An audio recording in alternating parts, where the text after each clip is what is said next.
বিয়ের জন্য ঘটক সাহেব যখনই গাইবান্ধার রায়গ্রামের নাম বলেন তখনই দৌড়ে পালান পাত্র কিংবা পাত্রীর পরিবার। সবকিছু ঠিক থাকা সত্ত্বেও শুধুমাত্র ওই গ্রামে অবস্থান হবার কারণে বিয়ে ভেঙে যাচ্ছে অনেকের, এমনকি হচ্ছে না চাকরিও, যার ফলে ব্যাপক সমস্যার সম্মুখীন হচ্ছেন রায়গ্রামের মানুষেরা। তবে ঠিক কোন অভিশাপে রায়গ্রামের সাথে আত্মীয়তা করতে চায় না অন্য সব গ্রামের মানুষেরা, এ ব্যাপারে কি বলছে রায়গ্রামের বাসিন্দারা, সেই সব কিছুর বিস্তারিত থাকছে আজকের এক্সক্লুসিভ আয়োজনে। ভুতুরে গ্রাম না হওয়া সত্ত্বেও যে অভিশপ্ত হতে পারে তার উৎকৃষ্ট উদাহরণ গাইবান্ধা পলাশবাড়ি পৌরসভার ৮ নং ওয়ার্ডের রায়গ্রাম। এখানে বসবাসকারী মানুষের সাথে কেউ আত্মীয়তা করতে চায় না।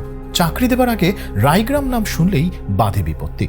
সবচেয়ে বড় সমস্যা, এই গ্রামের পাত্রপাত্রীর সাথে বিয়ে দিতে আপত্তি করে সবাই, কারণ হেরোইন পল্লী হিসেবে গ্রামটির কুখ্যাতি রয়েছে। আশেপাশের সবার কাছে রায়গ্রামের মানুষেরা মাদকাসক্ত হিসেবে পরিচিত।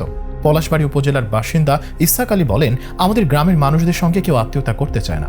মেয়ের বিয়ে দিতে গিয়ে আমাকে ওই পরিস্থিতিতে পড়তে হয়েছে। শত চেষ্টার পর সম্প্রতি মেয়ের বিয়ে হয়েছে। ইসহাক আলী রিক্সা, ভ্যান, ইজি বাইক মেরামত করে জীবিকা নির্বাহ করেন। তার 4 ছেলে মেয়ে রয়েছে। ছোট মেয়ে মাসুদা আক্তারের বিয়ে দিতে গিয়ে পড়তে হয় চরম বিপাকে। গত 15ই আগস্ট মেয়ের বিয়ে সম্পন্ন হলেও এর আগে শুধু গ্রামের পরিচয়ের কারণে বিয়ে ভেঙেছে অন্তত 100বার।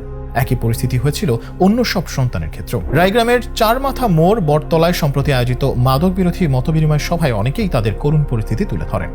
সভায় উপস্থিত ছিলেন এই গ্রামের বাসিন্দা ইব্রাহিম মিয়া। গ্রামের নামের পরিচিতির কারণে জীবনের তিক্ত অভিজ্ঞতার কথা তুলে ধরে বলেন, তিনি পেশায় একজন গাড়ি চালক। সম্প্রতি অরিন পরিবহনে চালকের চাকরির জন্য কোম্পানি কার্যালয়ে যান। এ সময় কর্তৃপক্ষ তার লাইসেন্স সহ যাবতীয় বিষয়ে সন্তোষ প্রকাশ করেন, কিন্তু যখন বাড়ির ঠিকানা জানতে পারেন ঠিক তখনই বাধে বিপত্তি। তিনি গাড়ি চালানোর ফাঁকে মাদক পরিবহন করবেন সন্দেহে তাকে নিয়োগ বঞ্চিত করা হয় বলে জানান তিনি। স্থানীয় এক ঘটক জানান, এই গ্রামের ছেলে কিংবা মেয়ের বিয়ে দেওয়া কঠিন হয়ে যায় শুধু এই মাদকের কারণে। সবাই এই গ্রামটিকে মাদকের গ্রাম বলে জানে, এজন্য বাইরের কোনো ছেলে এই গ্রামে মেয়েকে বিয়ে করতে চায় না। আবার অন্য গ্রামের বাসিন্দারাও এই গ্রামের ছেলেদের সঙ্গে তাদের মেয়ের বিয়ে দিতে চান না। গ্রামের নাম শুনলেই বিয়ে ভেঙে যায়। জানা যায়, কয়েক দশক আগে থেকে এই গ্রামটি উত্তরাঞ্চল জুড়ে হিরোইন পল্লী নামে পরিচিত। সরকার আসে, সরকার যায়, কিন্তু কেউ বন্ধ করতে পারেনি এলাকার মাদক বাণিজ্য।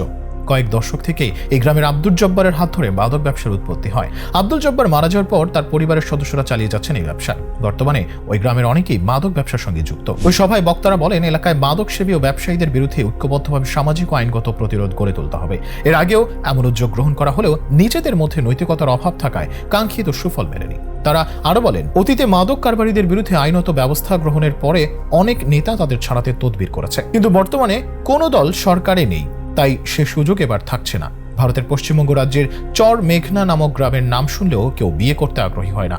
নদিয়া জেলার করিমপুরের 1 নম্বর ব্লকের হোগলবেড়িয়া পঞ্চায়েতের গ্রামটির 3 পাশ জুড়ে বাংলাদেশ। চর মেঘনার পূর্ব, পশ্চিম ও দক্ষিণে যথাক্রমে বাংলাদেশের 3 গ্রাম, মায়ারামপুর, জামালপুর ও বিলগেরুয়া। গ্রামটির একদিকে শুধু ভারত, ফলে নিরাপত্তার স্বার্থেই চর মেঘনা গ্রামে বিনা প্রমাণপত্রে কাউকে ঢুকতে বা বের হতে দেয় না ভারতীয় সীমান্তরক্ষী বাহিনী বিএসএফ। নিরাপত্তার কড়াকড়ির কারণেই চর মেঘনা গ্রামে সচরাচর বাইরের কেউ ঢুকতে চান না। গ্রামের বাসিন্দাদের রোগ সংক্রান্ত কিছু শিথিলতা থাকলেও বিয়ের ব্যাপারে কোনো ছাড় নেই। কোথায় কি করেন, কে কোন গ্রামে ঢুকতে চান তার বিস্তারিত তথ্য বিএসএফের কাছে লিপিবদ্ধ করে তবেই ছাড়পত্র মেলে। যে কারণে বাইরের কেউ এই গ্রামে মেয়ে দেখা বা ছেলে দেখার জন্য ঢুকতে বা বের হতে গেলে অনেক ঝামেলা পোহাতে হয়। আর এ কারণেই ভারত বাংলাদেশ সীমান্তের এই চর মেঘনা গ্রামে বাইরের কেউই তাদের ছেলে মেয়েদের বিয়ে দিতে চান না, যার ফলে অবিবাহিত থেকে যাচ্ছে অনেক বাসিন্দা।